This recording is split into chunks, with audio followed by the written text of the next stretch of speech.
Hi, buongiorno everybody. This is Massimo from Ariana and Friends. I'm one of the wine and food tour guides in our organization. Today, like most people in the world, I am home. In theory, it's the first day of spring and we are all forced to stay home due to the coronavirus pandemic. Instead of providing one of my usual tours, we are gonna introduce it only. So from my home, I live next to an olive grove, so we will start with a walk in the olive grove to see how olives are, and then we're going to talk about our olive oil tasting tour.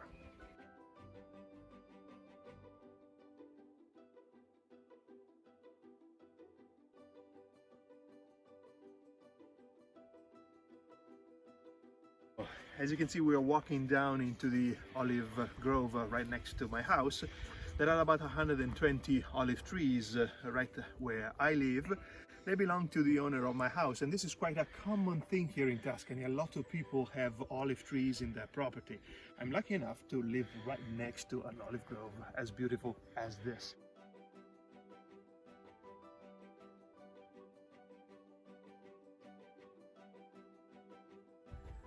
When we start our introduction to the world of extra virgin olive oil, we start always from the plant, and we start saying, for example, that there are a lot of subspecies of olive trees available in all the world and here in Tuscany too.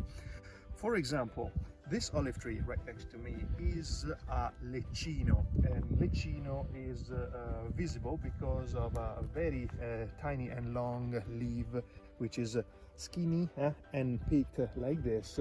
So you can see this is an example of a leccino olive tree. Right next, which is a quite very common thing here in Tuscany, is instead a frantoiano subspecies, and if you have a look, the density of the leaves is a different one, and also the shape, the color of the leaves is totally different, right? So you can see an example of a mixed olive grove here in Tuscany, leccino and frantoio. Another of the features of olive trees here in Tuscany that I always show when giving my tours is this very strange shape these trees have. If you have a look at them, they all have a couple of trunks, sometimes even 3, sometimes even 4. It's like a little bunch of trees that grow all together.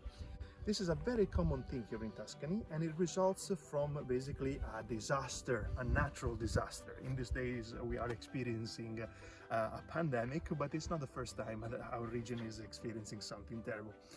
35 years ago, exactly in 1985, most of the olive trees in Tuscany were killed by a natural disaster. It was frost. It was in January 1985 when temperatures here sank to -20 Celsius, and this kills a plant like this. So all these trees you see were reborn after that disaster from the original tree that used to be here until 1985 and that died completely because of frost. Its roots could grow new trees, and so you see here, for example, there are 2, there are 2, there are 2. It's all new trees reborn from the roots that were the only parts of the original trees that could survive in the frost.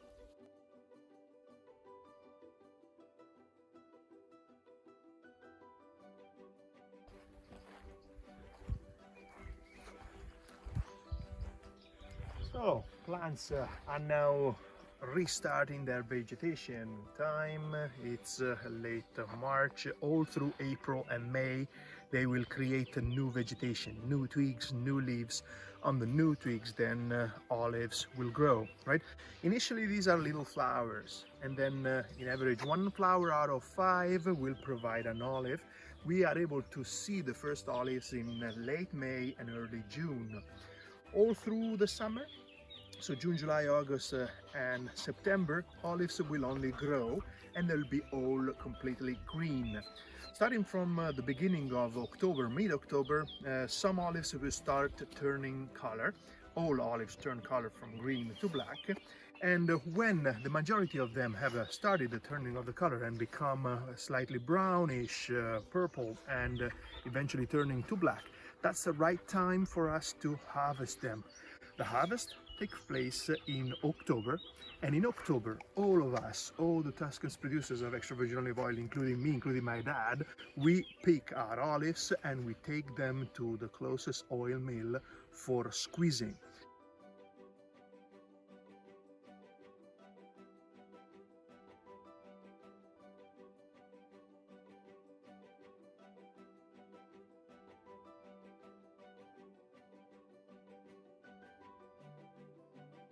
We're going back home to start preparing lunch, in which we'll be using, of course, extra virgin olive oil. I will introduce to you Anna Maria, the owner of the local oil mill from Volterra, right next to us here. Anna Maria will tell us what she does there and how her oil mill is. See you later.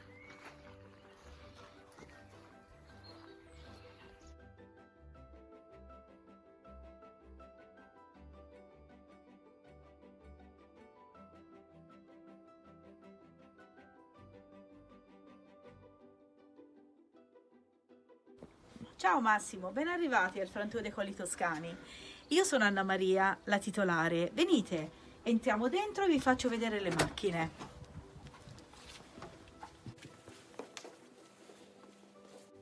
Questa macchina si chiama lavatrice ed è molto importante perché serve per lavare l'oliva prima di essere spaccata.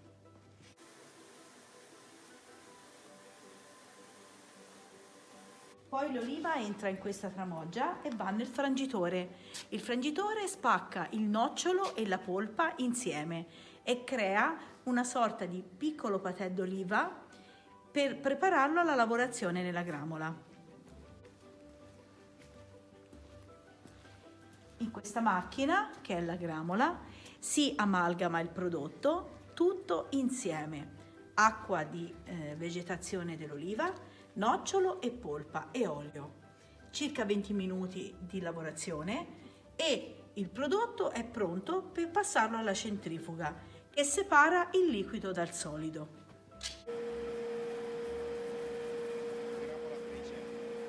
Adesso vi spiego che cos'è questa centrifuga. È una macchina molto importante perché questa macchina separa il liquido dal solido ma non si butta via niente. È una fonte di energia perché a parte l'olio e l'acqua di vegetazione che servono alla separazione e diventano alimento, il resto viene separato, seccato ed è un ottimo combustibile.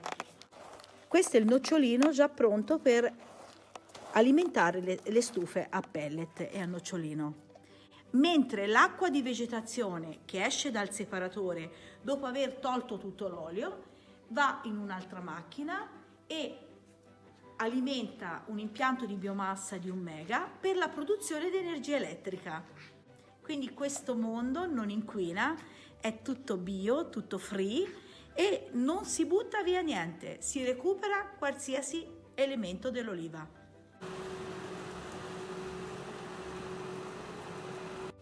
Dalla centrifuga si passa al separatore che separa l'acqua di vegetazione dall'olio.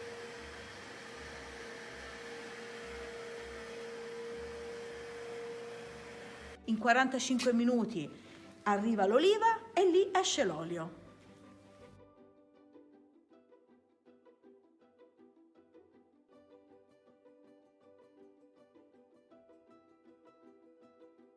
Si purifica completamente ed esce verde, profumato, il migliore al mondo, l'olio del Frantue dei Colli Toscani.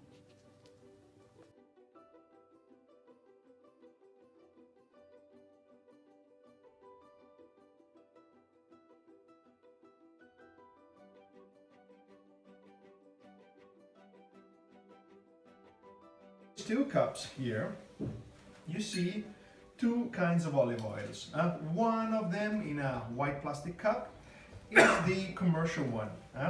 Well, I should hide the brand of it, but actually it's one common brand which you can find everywhere in the world. So very commonly in every supermarket, wherever you are.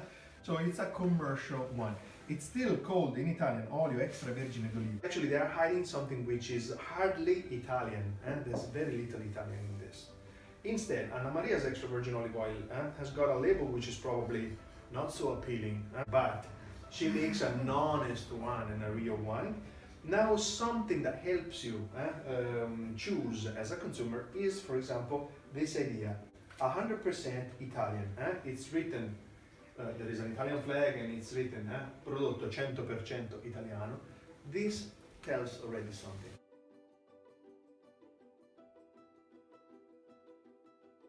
This is the official cup used by assessors, by panels of testers, for assessing olive oils, even when they do blind tests. It is a cup in this color, in this shape, and in this size. Why? Because you can't see the color in the cup? Because you can or you cannot? You cannot see the Bravissimo, bravissimo, fantastic intuition. You cannot see the color. You cannot see the color at all. It's a blue, so any green or nuance of green is invisible. Fine, because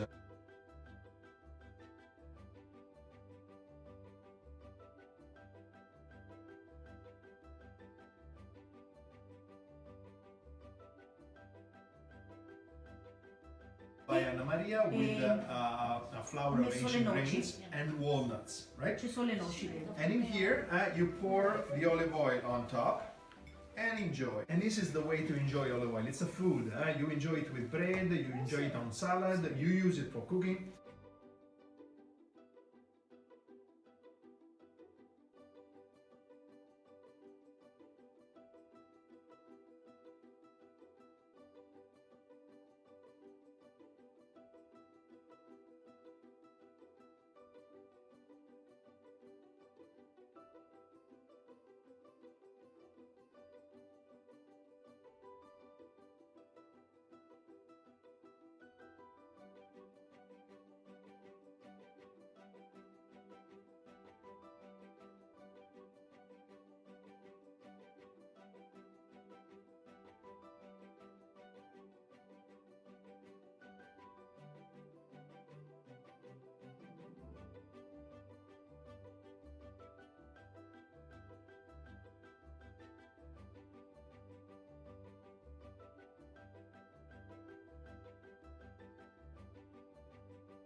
After meeting Anna Maria at her place, now we're back in my kitchen.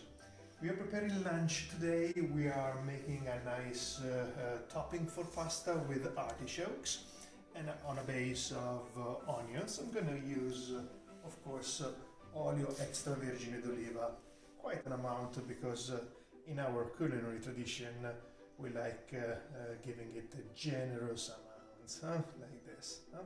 So we are now starting to cook, and I'll show you later my beautiful pasta with artichokes.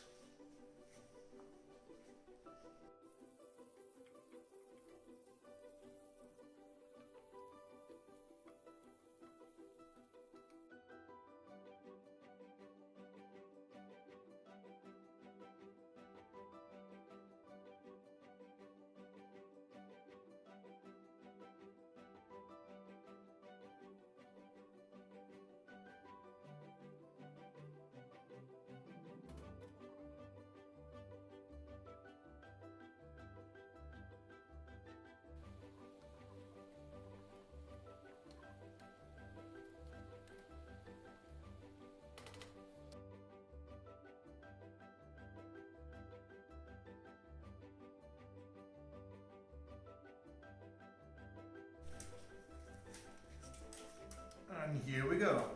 Last thing, a little bit of the peppery oil from Anna Maria, and my pasta is ready. Buon appetito!